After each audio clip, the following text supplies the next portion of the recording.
Ammar TV.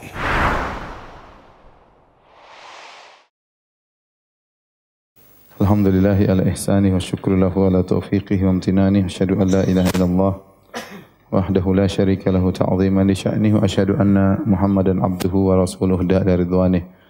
Allahumma salli alaihi wa ala alihi wa ashabihi ikhwani. Hadirin hadirat yang dirahmati Allah Subhanahu wa taala. Kita lanjutkan bahasan kita dari surat Al-Infitar. Surat Al-Infitar. Al-Infitar artinya terbelah.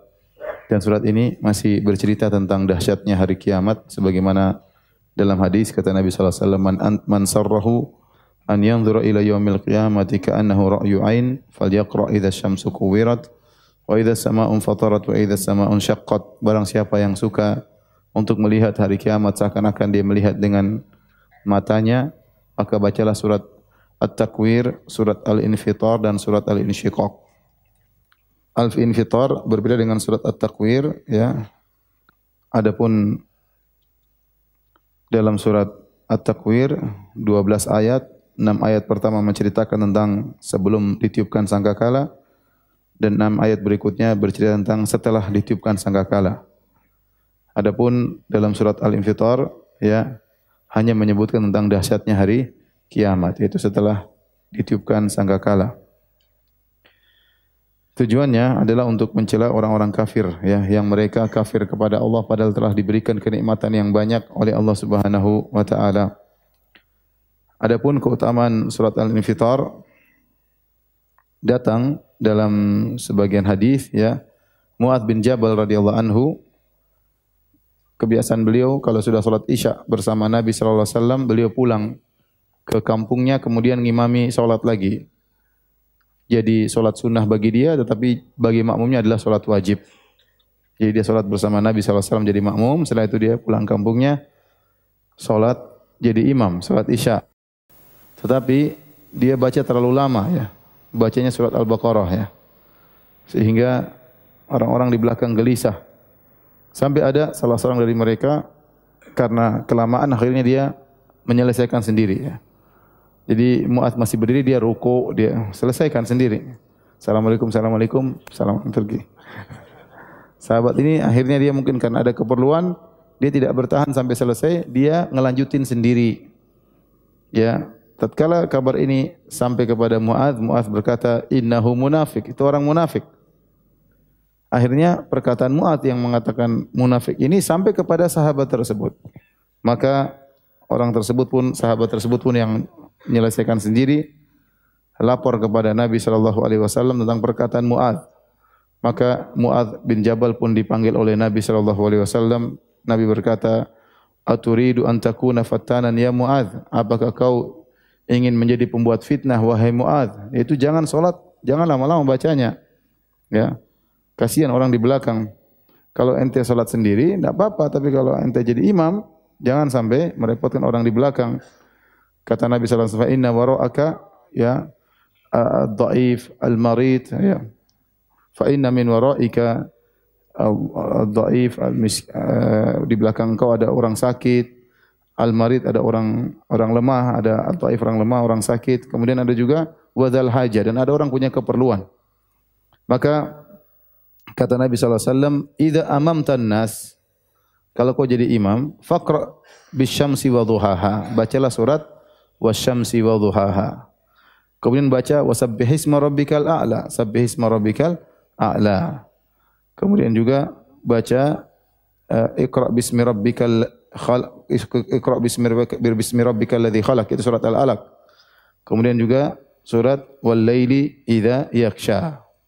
Dalam riwayat yang lain kata Nabi sallallahu alaihi wasallam, wa idzas samaa'u fatarat, bacalah surat idzas samaa'u fatarat. Nah, inilah disebut oleh para ulama dengan awasitul mufassal, yaitu surat-surat yang tengah-tengah. Ini cocok dibaca tatkala salat Isya. Jadi surat-surat mufassal dibagi menjadi 3, namanya tiwalul mufassal. Surat-surat yang panjang seperti Al-Hujurat, seperti surat Qaf, itu dibaca salat subuh. Nanti ada namanya awasitul mufassal yang sedang-sedang dibaca salat Isya. Ada namanya Qisarul Mufassal yang pendek-pendek dibaca salat Maghrib. Mulai dari salat Ad-Duha sampai ujung belakang, ya. Itu namanya Qisarul Mufassal. Jadi Nabi SAW menyuruh Mu'adz kalau salat Isya baca kira-kira panjangnya segitu. Surat apa? Idza samaun fatarat. Ya. Karena kalau antum baca terlalu panjang, antum buat lari masyarakat. Ya. Ini imam, aduh kepanjangan. Ya. Sampai saya pernah ke tempat salat, ya. Waktu itu imamnya lama sekali, salat subuh. Ini padahal masjid umum, masjid masyarakat. Bukan masjid sunnah, artinya umum. Dia baca rakaat pertama satu surat, misalnya surat Al-Mulk, Masya Allah. Rakaat kedua dia biasa surat Al-Qalam, panjang-panjang ya. Saya bilang sama teman, akhi ini enggak kepanjangan enggak? Bacanya lama sekali, kasihan orang awam. Iya benar Ustaz, itu ada orang tua itu kalau dia datang ke masjid lihat yang imam dia langsung pulang nih. Nah, oh ini bakalan lama, mending saya sholat di rumah. Jadi jangan bikin orang kabur. Baik, kita baca ayat yang pertama, kata Allah Subhanahu wa taala, "Idzas samaa'un fatarat." Ini surat Makkiyah ya, karena bicara tentang hari kiamat. "Idzas samaa'un fatarat." Tatkala langit terbelah. Langit adalah makhluk Allah terbesar yang dilihat oleh kita ya. Makhluk Allah yang besar yang bisa kita lihat langit. Tentunya masih ada yang lebih besar daripada langit, seperti kursi. Wasi'a kursiyuhus samawati wal ard. Kata Allah, kursi Allah meliputi langit dan bumi. Berarti kursi Allah sangat apa? Besar. Kemudian lebih besar daripada kursi arsy. Arsy Allah dibandingkan dengan kursi seperti cincin atau logam yang dilemparkan di padang pasir. Padang pasir yang luas itu adalah arsy. Adapun kursi hanyalah halaqatul mulqat, seperti uang logam yang dilempar di tengah padang pasir. Jadi perbandingannya sangat jauh. Ya, dan ternyata yang di hadapan kita langit itu pun langit dunia. Langit apa? Dunia. Pada langit bertingkat-tingkat. Ya. Sab'an shidada, ya. 7 tingkatan. Dan yang kita lihat sekarang langit dunia itu pun sangat luas. Kata Allah Subhanahu wa taala, "Was samaa'a banainaha bi'aidin wa inna lamusi'un." Langit yang kami bangun dengan kekuatan kami. Wa inna lamusi'un, dan kami luaskan langit tersebut. Langit luas banget. Ya, kita tidak tahu mana pangkalnya, mana ujungnya. Makanya Allah menyebutkan tentang dahsyatnya penciptaan langit. Kata Allah sebagaimana pernah lalu, "A antum asyaddu khalqan amis sama?" Apakah penciptaan kalian lebih dahsyat ataukah penciptaan langit? Allah berfirman, "Wa ilas sama'i kaifa rufi'at." Tidakkah mereka lihat bagaimana langit ditinggikan? Kata Allah, "Khalaqas samawati bighairi amadin tarawunaha." Allah ciptakan langit tanpa ada tiang yang menyangganya. Tanpa ada tiang. Tahu-tahu menjadi atap bagi kita tanpa ada tiang. Siapa yang bisa bikin atap tanpa tiang? Enggak ada. Kita bikin rumah, atap harus ada apa? Tiang ya.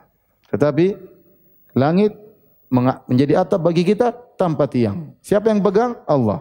Kata Allah, "Wa yumsikus samaa'a an taqa'a 'alal ardi illa bi'idznih." Allah yang memegang langit supaya tidak jatuh ke bumi. Kecuali dengan izin Allah. Ada saatnya kemudian langit bisa jatuh. Tetapi sekarang langit dipegang tanpa tiang, ya Allah yang pegang. Allah juga berfirman, "Inna Allah yumsikus samawati wal ardu an tazula." Allah pegang langit dan bumi agar tidak bergeser dari tempatnya. At-Tabari menafsirkan li alla tazula min amakinihima. Allah pegang langit dan bumi agar bumi tidak bergeser dari tempatnya dan langit tidak bergeser dari tempatnya. Langit yang begitu luas seperti ini, begitu indah dengan berbagai macam hiasannya, tidak selamanya begini. Suatu saat akan berubah. Sebagai pertanda tibanya hari kiamat. Suatu saat akan berubah. Allah berfirman, ya, "Idzas samaa'un fatarat." Ya. Tatkala langit terbelah. Dalam surat berikutnya nanti Allah berfirman, "Idzas samaa'un syaqqat." Tatkala langit terbelah. Insyiqaq sama infitar maknanya sama-sama terbelah. Apa bedanya infitar sama insyiqaq? Ya. Maka para ahli tafsir mengatakan, ya, seperti Ibnu Zaid, jika tiba hari kiamat langit mengalami infitar. Pertama infitar dulu, yaitu robek namun enggak terlalu besar. Kemudian insyiqaq benar-benar robekan yang sempurna. Benar-benar robek langit tersebut. Kemudian al-kashtu, seperti kemarin yang saya sudah sebut, yaitu dilepas dari apa? Bingkainya. Setelah itu baru Allah lipat, ya, Allah lipat. Jadi itulah tahapan yang dialami oleh langit. Coba lihat halaman 158. 158 ada 5 tahapan yang dialami oleh langit pada hari kiamat kelak. Yang pertama al-infitar, awal terbelahnya langit. Setelah itu al-insyiqaq, terbelahnya langit secara sempurna. Setelah itu langit menjadi lemah. Wan syaqqatis samaa'u fahiya yauma idzin wahiyah dalam surat Al-Haqqah.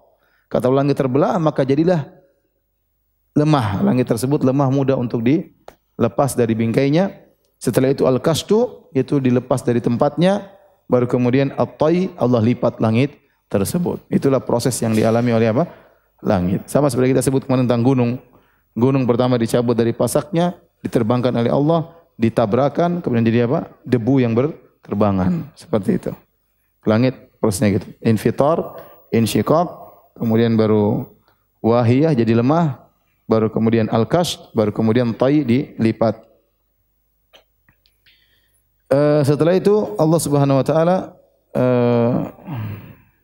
Allah berlanjutkan wa idzal kawakibun tatharat, tatkala bintang-bintang berserakan. Nah, kalau bintang-bintang numpang di langit, langit sudah dirobek oleh Allah Subhanahu wa taala, sudah enggak kuat, jadi lemah, bintang-bintang tersebut akhirnya pun lepas dari bingkainya, berjatuhan, bertebaran, enggak teratur, hancur, turun ke bawah. Itu namanya idzal kawakibun tatharat, ya. Tentunya sangat dahsyat, ya. Kita bayangkan bagaimana kalau meteor jatuh saja kita dengar dahsyat. Kalau ada bumi gonjang sedikit kita luar biasa dengarnya. Bagaimana langit yang luas kayak begini kemudian terbelah, entah suara apa yang akan muncul, ya, kemudian mengerikan. Setelah itu Allah berfirman wa idzal biharu fujirat, dan apabila lautan menjadi meluap. Ini sudah juga kita jelaskan, lautan mengalami beberapa fase. Pertama fujirat, meluap. Setelah itu apa? Kemudian bersatu dengan yang lainnya, air tawar bercampur dengan apa? Air asin. Setelah itu sujirat, dinyalakan. Setelah itu mengering. Ya, setelah itu mengering. Enggak ada lagi air, enggak ada lagi sungai di padang mahsyar. Kemudian Allah berfirman wa idzal quburu bu'thirat, tatkala kuburan-kuburan dibongkar, yaitu mengeluarkan isinya. Manusia keluar dari kuburan-kuburan. Dan yang pertama kali keluar dari kuburan adalah Nabi sallallahu alaihi wasallam. Ya. Waktu Nabi sallallahu alaihi wasallam keluar dari kuburan, Nabi melihat Musa sudah ada, ya. Nabi tidak tahu apakah dia di luar atau Nabi Musa di luar. Ya, tapi di antara yang pertama keluar dari kuburan adalah siapa? Nabi sallallahu alaihi wasallam. Ini Allah sebutkan tentang dahsyatnya hari kiamat di 4 ayat. Idza sama'un fatarat, tatkala langit terbelah, wa idzal kawakibun tatharat, tatkala bintang-bintang berjatuhan, berserakan, wa idzal biharu fujirat, tatkala air laut meluap, wa idzal quburu bu'thirat, tatkala manusia dikeluarkan dari kuburannya. Kata Allah, sumpah ini semuanya sumpah, 4 sumpah untuk menekankan alimat nafsum ma qaddamat wa akharat. Maka tiap-tiap jiwa mengetahui apa yang telah dikerjakan dan apa yang dilalaikannya. Mengenai makna qaddamat wa akharat, qaddamat secara bahasa Arab artinya yang dia majukan, akharat yang dia undurkan, itu secara bahasa. Maka manusia tahu pada hari tersebut apa yang dia majukan dan apa yang dia undurkan. Nah, makna apa yang dia majukan dan apa yang dia undurkan ini ada beberapa pendapat. Apa maksudnya dimajukan, amal apa yang dia majukan dan amal apa yang dia mundurkan. Ada yang mengatakan ini ibarat dari seluruh amalan dia. Dan dia akan melihat apa yang dia majukan dan dia mundurkan, dan dia bukan cuma melihat amalnya saja, tapi dia juga lihat balasannya. Makanya Allah berfirman, "Faman ya'mal mithqala dzarratin khairan yarah." Barang siapa yang melakukan kebajikan sebesar zarrah, dia lihat, itu lihat hasilnya. Ini pahalanya apa dia tahu. Antum senyum, oh ini pahalanya ini ganjarannya ini siksanya ini. Dia tahu semuanya. Dilihat. Ya. Tafsiran kedua, alimat nafsu ma qaddamat, apa yang dia majukan maksudnya amal solehnya. Wa ma akharat, yaitu amal maksiat yang buat dia mundur dari surga. Setiap kita melakukan maksiat kita mundur. Harusnya kita sudah sampai ke surga, mundur lagi. Sampai surga, mundur lagi. Akibat maksiat yang kita lakukan. Seorang perlu menghisap dirinya, dia sudah maju atau dia mundur. Jangan-jangan lebih banyak mundurnya menuju neraka daripada majunya kemana? Surga. Lagi zaman sekarang banyak maksiat. Ya. Maksiat di mana-mana, di YouTube, ya, di Facebook, Instagram, di mana lagi Twitter, apa lagi? Di mana-mana ya. Tafsiran yang ketiga yang dimaksud dengan ma qaddamat, apa yang dia majukan yaitu amal yang dia lakukan tatkala di dunia, setelah masa dia hidup. Wa ma akharat yaitu amal yang setelah dia meninggal masih ada amal yang masih mengalir kepada dia, maksudnya wakaf. Wakaf, dia akan tahu amal jariah yang dia kerjakan. Jadi dalam hadis kata Nabi sallallahu alaihi wasallam, "Idza matal insanu inqata amal ila min thalath." Kalau seorang manusia meninggal terputus amalannya kecuali dari 3 perkara. Shadaqatun jariyah, sedekah jariyah, ilmun yuntafa'u bihi, ilmu yang bermanfaat, waladun salihun yad'u lahu, anak saleh yang mendoakannya. Jadi seorang berusaha selama masih hidup, selama masih punya duit, masih punya kemampuan, hendaknya dia membuat amalan-amalan yang ma'akharat, yaitu amalan-amalan wakaf. Karena kalau dia sudah meninggal, selesai. Kapan seorang meninggal? Selesai. Sudah enggak bisa apa-apa. Dia enggak bisa zikir, dia enggak bisa sedekah, 1 rupiah pun dia tidak bisa sedekah. Meninggal selesai. Hartanya banyak, udah. Bukan milik dia lagi. Milik ahli warisnya. Kalau ahli warisnya yang sedekah, yang dapat pahala ahli warisnya, bukan dia. Paham? Harta tersebut sudah selesai. Allah sudah ambil dari titipan. Jadi sekarang Allah titipkan harta sama kita. Selama kita masih hidup, kita boleh mengolah harta tersebut dan itu menjadi atas nama kita. Begitu kita meninggal dunia, selesai. Selesai harta tersebut akan jadi milik orang lain. Dan kalau orang lain tersebut yang beramal, pahalanya buat orang lain tersebut, bukan lagi buat kita. Kita udah selesai. Makanya, mumpung antum masih hidup, berusaha punya amal wakaf. Ya. Kalau punya harta, wakaf itu bisa diantaranya wakaf harta, bisa dia wakaf ilmu. Kalau kita ustadz, wakaf ilmu, ya, wakaf ilmu, buku, ceramah, ya. Kalau saya sudah meninggal, ceramah saya di YouTube. Kalau antum masih nonton, saya dapat pahala. Kalau saya ikhlas, semakin antum banyak nonton, semakin saya dapat pahala. Berarti wakaf ilmu atau buku yang saya tulis, ya, atau orang dapat hidayah gara-gara mendengar ceramah para ustadz, itu namanya wakaf ilmu. Kalau orang tidak punya ilmu, jangan wakaf kesesatan, ya. Saya mau ceramah juga, akhirnya wakaf kesesatan. Setiap orang dengar dia tambah dosa, ya. Nah, kalau tidak punya ilmu, berusaha wakaf apa? Wakaf harta, kalau punya harta. Dan beberapa wakaf contohnya membangun masjid. Kalau bangun masjid, orang sholat situ, pahala terus apa? Mengalir. Ya.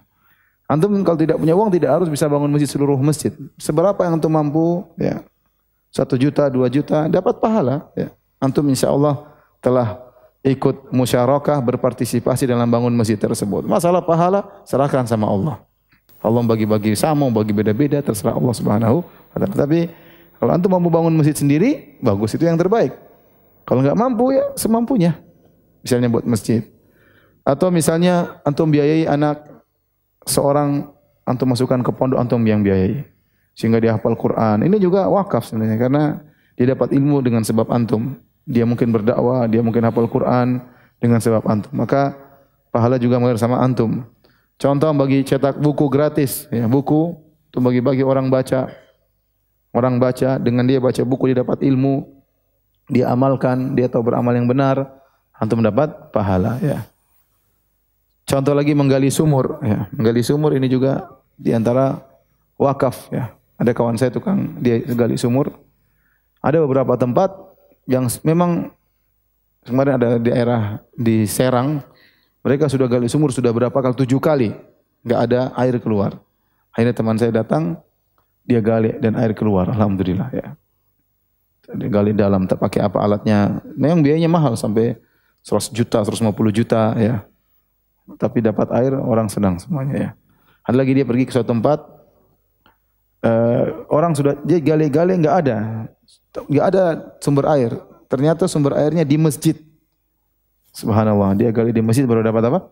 Air. Ada videonya saya sempat sebar juga di Facebook. Maka orang-orang pada senang, ya. Selama ini mereka kalau mengambil air, mereka turun jauh, ya. ambil 2 ember setengah mati, jalan jauh sekali naik lagi ke atas ya. Sekarang dengan ada air tersebut mengalir, pahala terus. Contoh wakaf apa? Wakaf sumur ya. Kita cari tempat-tempat yang susah air, kita kasih duit, suruh dia gali sumur, maka itu pahalanya luar biasa. Contoh juga anak soleh. Anak soleh. Kalau anak soleh itu soleh disebabkan karena usaha kita, maka seluruh amal dia ngalir sama kita. Tapi kalau kita tidak punya andil dalam menyebabkan anak itu soleh, maka kita nggak dapat apa-apa. Dan ini penjelasan Syekhul Islam Ibnu Taimiyah rahimahullah taala. Jadi kalau kita yang anak soleh itu kita yang suruh, kita yang masukkan ke pondok, kita panggil guru ngaji, kita ngajar dia, kita arahkan, kalau ada salah-salah kita tegur, ya. Maka ini wakaf amal jariah. Apa yang dia lakukan, dia baca Quran, kita juga dapat pahala. Dia sholat, kita juga dapat pahala. Ya. Tapi hati-hati, jangan sampai kita wakaf maksiat ya. Anak kita kasih HP, kemudian dia nonton macam-macam ya. Kemudian kita kasih duit, sana anak ke bioskop, dia ke bioskop, kita ngajarin ya. Sehingga dia rusak ya. Kita panggil guru musik, suruh ke rumah, ngajar dia main piano ya. Akhirnya dia main. Kemudian main gitar dan macam-macam. Jadi kita yang andil dalam merusak dia, maka seluruh maksiat yang dia lakukan juga ngalir sama kita. Oleh karenanya maqaddamat wa akharat ini dua, bisa jadi wakaf kebaikan, bisa jadi wakaf keburukan. Ya. Seperti orang ngajar cara mencuri yang benar bagaimana. Mungkin kalau mencuri itu begini cara sudah, yang akhirnya ilmu tersebar, semua dosa dia dapatkan. Ya. Oleh karenanya kata Nabi SAW, tidaklah terjadi pembunuhan dengan kezaliman kecuali anak Adam yang pertama juga mendapat dosa. Karena dia yang pertama kali mansannal qatal, dia yang pertama kali mencontohkan bagaimana cara membunuh. Diikuti oleh semua orang yang bunuh dengan kezaliman, dia juga dapat dosa. Maka seorang berhati-hati ya. Jangan sampai wakaf keburukan ya. Berusaha mencari yang kebaikan. Mumpung masih hidup, mumpung masih punya duit. Seperti juga ngajari ilmu-ilmu sesat, ngajari bid'ah-bid'ah, ngajari kesyirikan, ngajari ilmu-ilmu kanuragan, ngajari primbon-primbon. Ini semua repot ini. Ini semua masuk dalam maksiat-maksiat yang dia lakukan. Dia sudah meninggal dunia, ya, dosa masih terus mengalir. Sungguh bahagia seorang yang sudah meninggal dunia, sementara seakan-akan dia masih hidup, pahala terus mengalir kepadanya. Amalnya solehnya berjalan, anaknya soleh mendoakan dia terus. Dan sungguh menderita orang sudah meninggal, tetapi maksiat terus mengalir kepadanya. Setelah itu Allah mengatakan, ya ayyuhal insanu ma gharraka bi rabbikal karim. Wahai manusia, apa yang membuatmu terpedaya terhadap Tuhanmu yang Maha Pemurah? Ini sebagian ahli tafsir mengatakan al-insan sini maksudnya orang kafir yang mereka kafir kepada Allah. Seakan-akan Allah berkata, kenapa bisa kau terpedaya? Sementara Allah begitu baik kepadamu. Allah yang berikan kau kehidupan, Allah yang berikan kau segalanya, Allah yang menciptakan engkau, Allah yang berikan kau karunia. Makanya setelah itu Allah sebutkan nikmat yang Allah berikan. Alladzi khalaqaka fasawwaka fa'adalak. Yang telah menciptakan kamu, lalu menyempurnakan kejadianmu dan menjadikan susunanmu seimbang. Manusia itu adalak, fa'adalak kata Allah seimbang. Ya. Manusia itu dibuat oleh Allah Subhanahu wa taala dengan seimbang. Semua kerja organ tubuhnya seimbang, semuanya teratur dengan rapi, sempurna ya. Makanya kata Allah, wa fi anfusikum afala tubsirun, dan pada diri kalian tidakkah kalian lihat? Kalau untuk tahu bagaimana hebatnya ciptaan Allah, untuk ke dokter tanya tentang bagaimana organ pernapasan, bagaimana tentang organ aliran darah, jantung, bagaimana kerja jantung. Antum tahu luar biasa bagaimana ciptaan Allah Subhanahu wa taala. Bagaimana organ mata bisa melihat, ini juga luar biasa ya, semuanya ya. Bagaimana engsel-engsel di tubuh antum ya. Luar biasa. Ini semua adalah sempurna. Kemudian kata Allah Subhanahu wa taala, fi ayyi suratin ma syaa rakkabak. Dan dalam bentuk apa saja yang Allah kehendaki dia menyusun tubuhmu. Allah yang menentukan. Ini dalil bahwasanya kita ini ada yang bikin, ada yang ciptakan. Kita tidak bisa sesuai dengan kehendak kita. Betapa banyak orang suami istri ingin anaknya putih, keluarnya hitam. Keluarnya hitam. Istri pintar, suami pintar, melahirkan anak bodoh, bisa jadi. Allah yang bapak enggak sekolah, anak enggak sekolah, anaknya pintar, bisa jadi. Cerdas. Ya, Allah yang tentukan, ya. Jadi masing-masing punya bentuk tersendiri. Makanya tidak ada di atas muka bumi ini orang yang sama persis, enggak ada. Sidik jari semuanya beda. Sidik jari semuanya apa? Beda. Orang kembar pun pasti ada bedanya. Enggak mungkin sama persis. Masing-masing punya bentuk sendiri. Masing-masing punya kondisi sendiri yang itu menentukan Allah Subhanahu wa taala, ya. Makanya di antara tanda rububiyah Allah Subhanahu wa taala kata Allah Subhanahu wa taala, afara'aitum ma tumnun a antum takhluqunahu am nahnul khaliqun. Tidakkah kalian lihat tentang air mani yang kalian keluarkan? Apa kalian ciptakan air mani tersebut ataukah kami yang menciptakan air mani? Kalian manusia, air mani dalam tubuh kalian, tapi yang ciptakan Allah Subhanahu wa taala. Allah hanya menciptakan sampai umur sekian baru air mani itu ada. Sebelum itu kalian tidak bisa mengeluarkan air mani. Nanti pada umur tertentu air mani tersebut mungkin semakin habis, semakin tidak ada tatkala sudah sangat tua, ya. Kemudian keluarnya air mani tersebut min ma'in dafiq sesuai dengan yang Allah kehendaki. Tidak bisa kita mau banyak-banyak sekali, enggak bisa.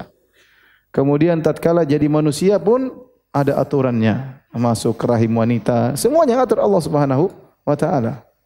Ya, jadi laki-laki atau perempuan enggak ada yang tahu.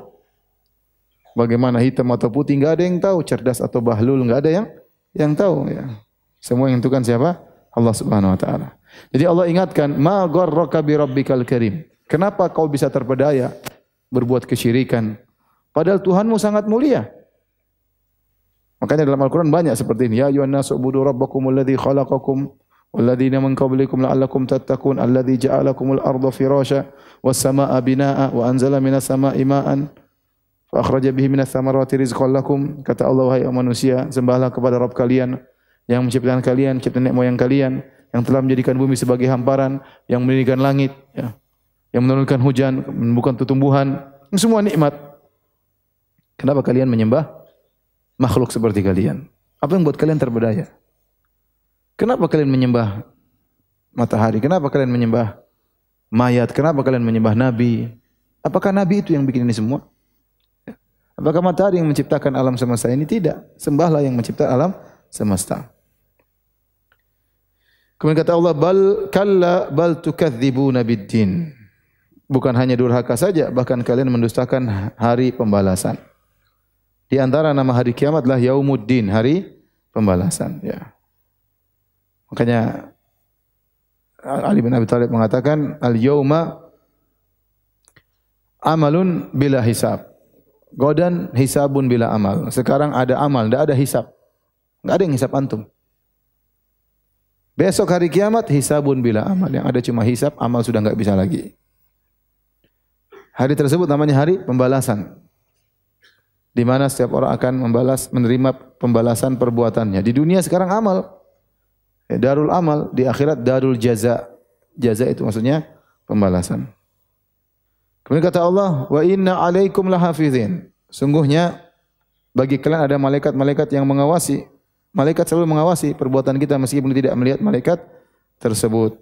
Kiraman katibin, yang malaikat-malaikat yang pengawas kalian itu adalah sangat mulia dan mereka mencatat seluruh perbuatan kalian, perkataan kalian, lirikan mata kalian, gerakan jari-jari kalian, apa yang kalian tulis, apa yang kalian ketik, ya.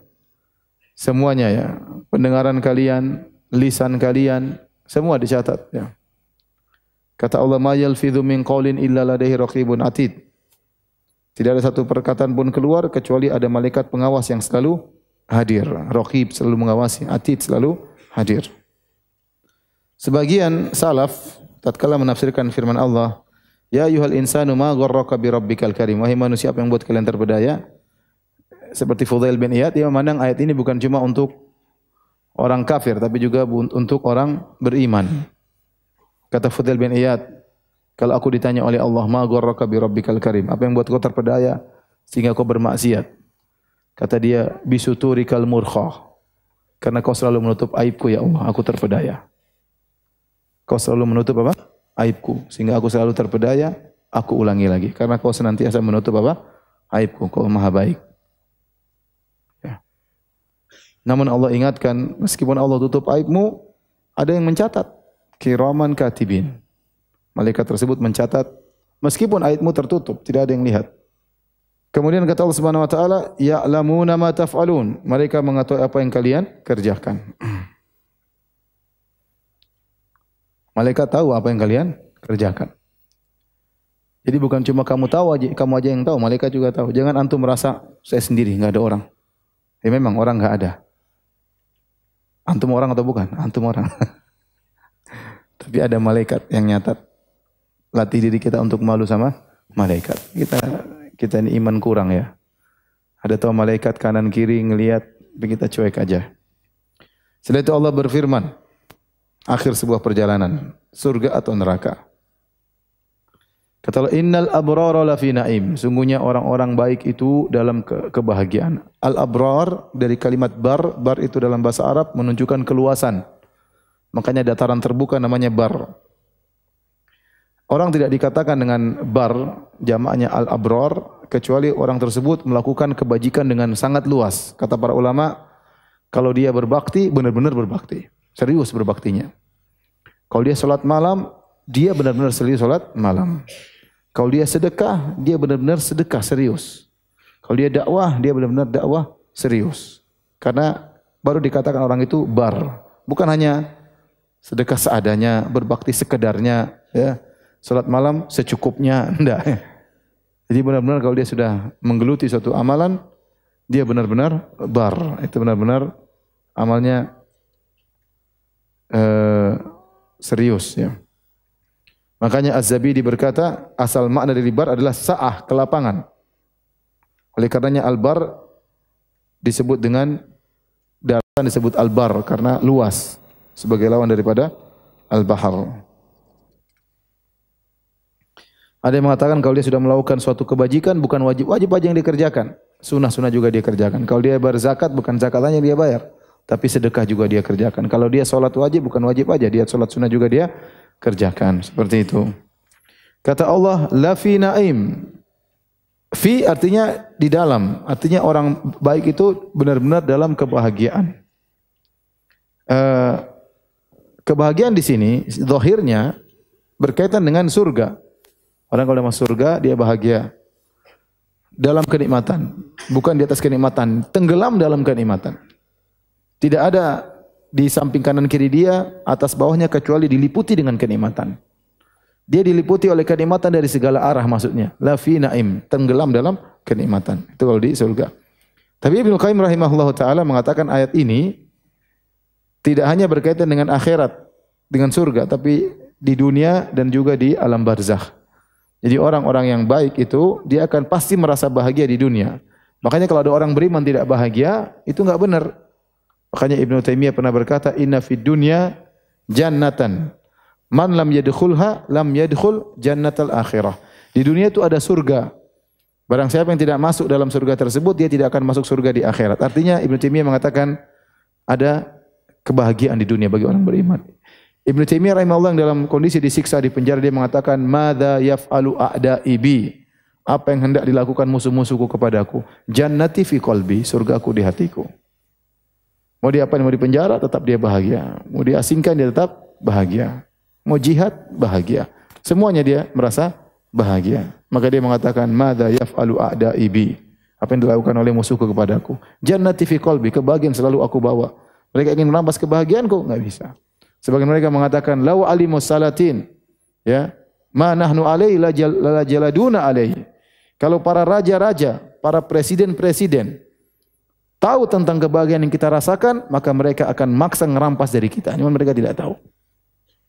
Mereka menyangka kebahagiaan mereka dengan harta, dengan kejabatan. Enggak, kebahagiaan itu dengan iman. Kebahagiaan tempatnya di hati. Yang membolak-balikkan hati manusia adalah Allah Subhanahu wa taala. Nanti ada yang bahagia minta sama Allah. Kalau Allah kasih bahagia, apapun kondisi antum akan bahagia. Maka orang beriman harus bahagia. Kalau dia enggak bahagia berarti dia bukan orang beriman. Bukan berarti bahagia enggak pernah dapat masalah. Ibnu Taimiyah dapat masalah.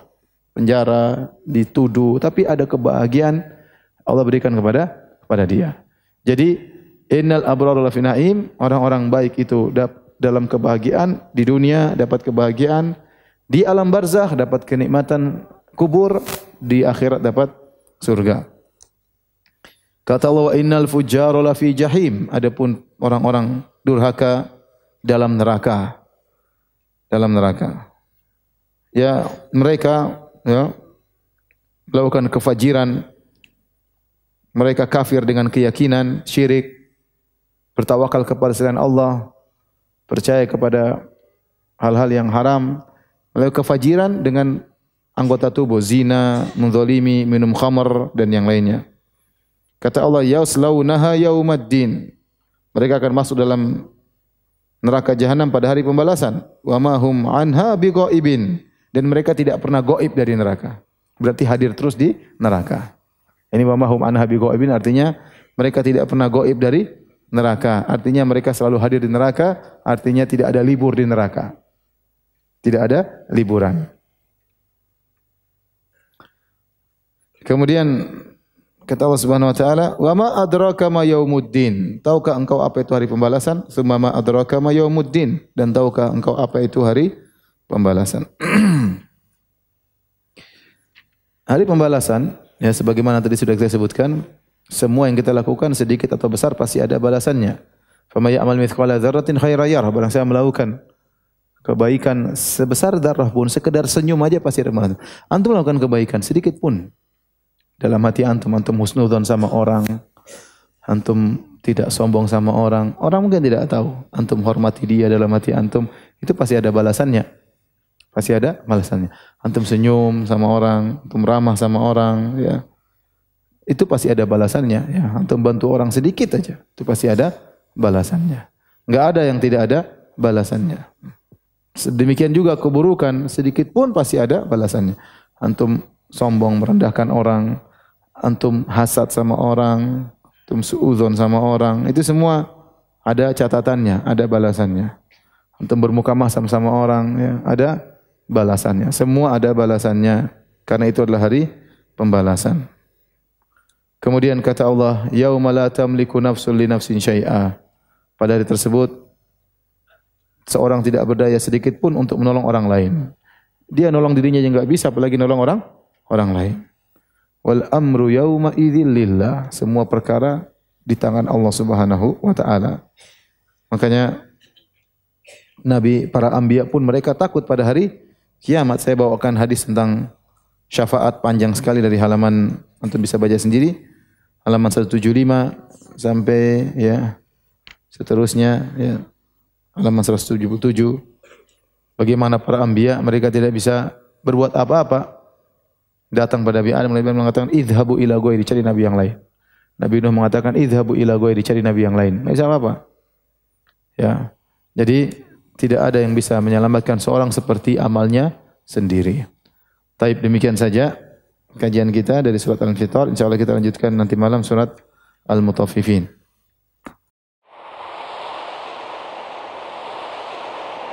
Ammar TV.